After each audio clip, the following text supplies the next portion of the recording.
Salut la planète bleue, je suis à Toulon pour la conférence de presse de Azote System. Qu'est-ce que c'est qu'Azote System? Azote System, c'est deux choses. C'est un capteur qui se met sous la clavicule après la plongée pour analyser la qualité de votre désaturation. Et la deuxième chose, c'est une application qui s'installe sur une tablette ou sur un téléphone où vous allez avoir un graphique. Alors, à l'instar d'un capteur qui va capter votre rythme cardiaque pour faire du sport et vous indiquer si vous travaillez mal, si vous travaillez en zone rouge ou si au contraire vous êtes dans la bonne zone, Azote System se base sur le principe du Doppler, c'est-à-dire qu'en fait il va analyser la qualité de désaturation dans votre organisme en fonction de votre âge, de votre corpulence, etc. Et cette désaturation, elle va l'analyser de manière personnelle pour la simple et bonne raison, c'est que toutes les tables de plongée qui ont été élaborées l'ont été quasiment sur des personnes jeunes en bonne santé et on ne tient pas compte de l'âge, de l'effort physique, de la fatigue, etc. Donc en fait vous plongez tous et moi-même avec du matériel et on n'est pas tout à fait sûr que ce matériel est adapté à notre organisme. On a effectivement une vraie question qui se pose actuellement, c'est que certes il y a très peu d'accidents, que ces accidents maintenant sont bien gérés par les clubs, bien gérés par les professionnels. Généralement ils sont traités dans des centres hyperbares et ils récupèrent sans trop de séquelles. Néanmoins c'est toujours injuste et c'est d'autant plus injuste que dans un certain nombre de cas, effectivement, lorsqu'on extrait le profil de plongée de l'ordinateur, on se rend compte qu'il n'y a pas eu d'erreur flagrante.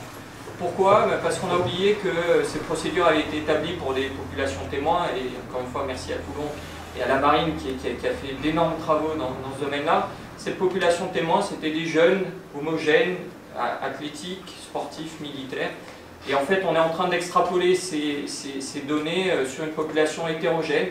Ça se démocratise, tant mieux. Il y a du non-sportif, notamment dans les plongeurs, et c'est une excellente chose. La seule chose, c'est que maintenant, il va falloir essayer de réfléchir et d'adapter nos procédures.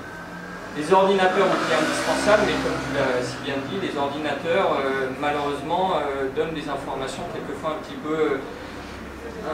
peu difficiles à interpréter. Le plongeur oublie qu'il y a quand même une réflexion autour de la plongée à avoir et autour de ses profils de décompression, et probablement avec cet outil-là, on va pouvoir remettre un peu d'intelligence, permettre aux gens de se servir de ce facteur qui est un facteur parmi tant d'autres, mais qui est un très bon indicateur parce qu'on peut l'objectiver très simplement avec du Doppler.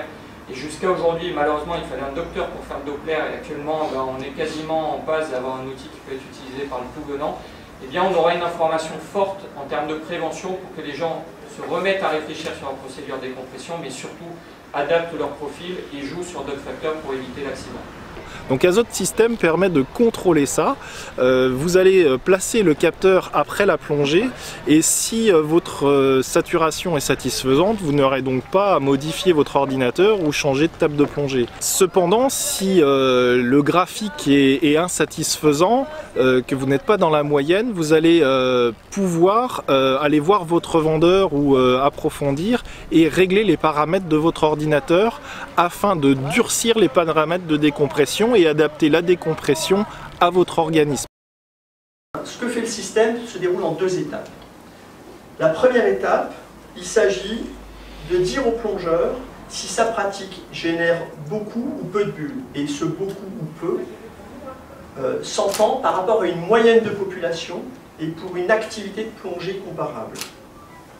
Et donc cette information, elle est codée tout simplement dans un graphique, dans un index qu'on voit ici, alors qui est situé entre une zone optimale, une zone intermédiaire ou une zone non optimale. Donc, par exemple, si je sors de l'eau et que j'ai un index qui est ici, qui est tout en haut, ça veut dire que ma procédure est globalement bien adaptée à ma physiologie.